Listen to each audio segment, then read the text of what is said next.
On this day, on the 23rd of August in 2021, Babita Deokaran was assassinated outside her Joburg home. She was a key witness in a special investigating unit probe into a multi-million rand personal protection equipment scandal in the Gauteng Department of Health, where she was employed as the acting chief director in the financial accounting division. The commemoration is this day. Civil society organizations will gather in honor of the whistleblower. My colleague Naledi Mulewa is in Mondio in Johannesburg outside Deokaran's home, joined by OUTA's Ali Gule. Naledi, very good morning to you. I can only imagine the chilling effect of having to be there and being at the exact spot where she was gunned down. Yeah, good morning to you, Aldrin. Chilling is really quite the understatement when you think about just the events that led up to the death of Babita Deokaran. Right now where we are is outside her former home.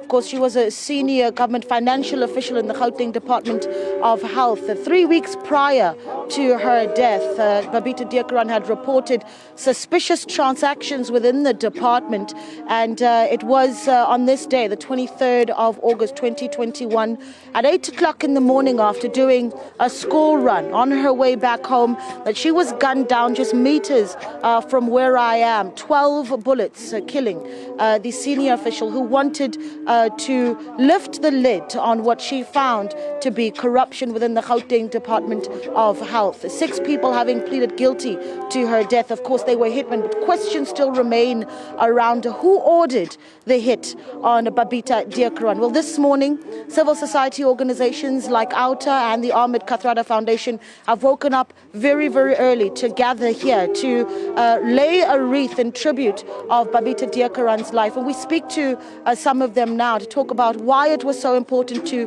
keep talking about Babita, to keep talking about really lifting the lid on corruption. And for that, I'm going to bring in Mr. Ali Gula of the organization Undoing Tax Abuse, who has been following the matter of Babita Deokaran for a very long time. Dada, good morning to you.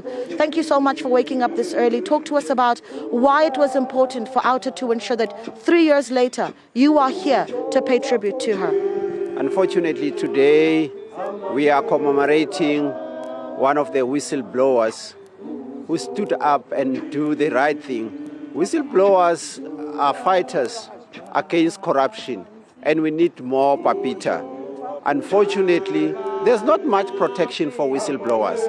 Despite all the good intentions and statements made by the government, we're not seeing a lot of protection. They are literally on their own. The environment is not so conducive for people to stand up and report the wrongdoing. Yes, the Act has been amended, the Act is there. But beside the Act, the government needs to start to walk the talk. If people like Babita are persecuted, whether they disappear or they are fired from work, it sends a clear message to other potential whistleblowers that if you stand up and decide to talk, you are on your own. This is an intimidation. Some of them has not been killed. Some have disappeared. We've got whistleblowers, we don't know what happened to them. And this is not good. May this be the last person who will be killed for doing the right thing. This is a country that is riddled, not only with crime, but with corruption. We need more people to stand up and do the right thing. Unfortunately, Babita paid with her life. What about justice? I mean, it's been 3 years and the question remains around who ordered the hit. Do you feel that in the past 3 years there has been a clear intention to get answers for the family and certainly for the public whose funds were involved in the corruption that she lifted the lid on? There is no closure for both the public and the family, because you'll remember there's one piece of the puzzle that is still missing. The 6 guys confess that they pulled the trigger, but who's the paymaster? And NPA is not coming forward. Probably they must be investigating behind the scene, but their silence is deafening. Family is not up to date. The public is not up to date what is happening, because now we don't know what's happening with the case. The case is literally going cold. That's the problem at the moment. We don't know what's happening.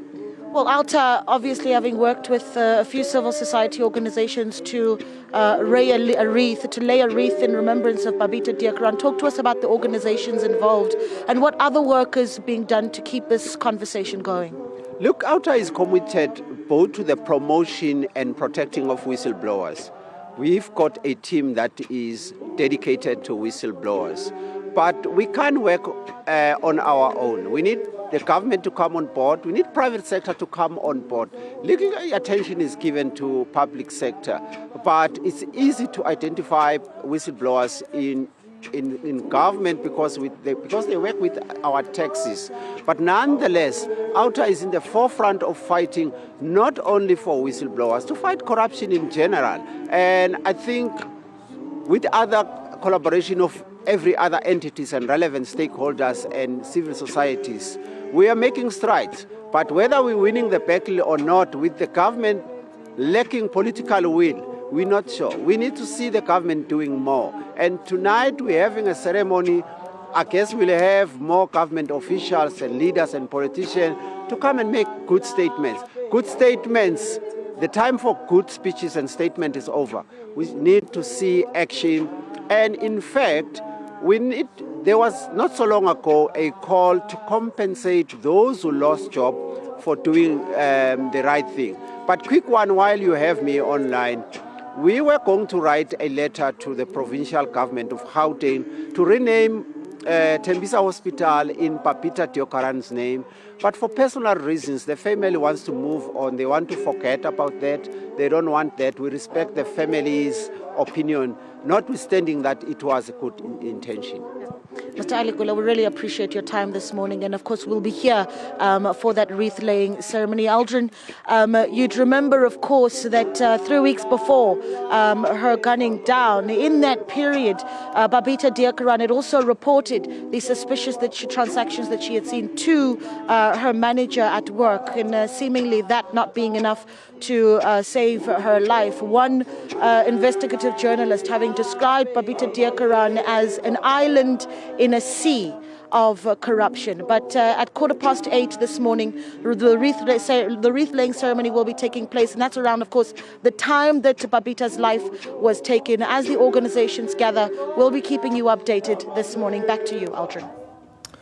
Well, and that's the focus of the show this morning here on the AM Report as we commemorate the death of Babita Deokaran. We will also be live in Phoenix in KwaZulu-Natal, where we speak to the family spokesperson. So do stay tuned to Channel 405 for the latest on that.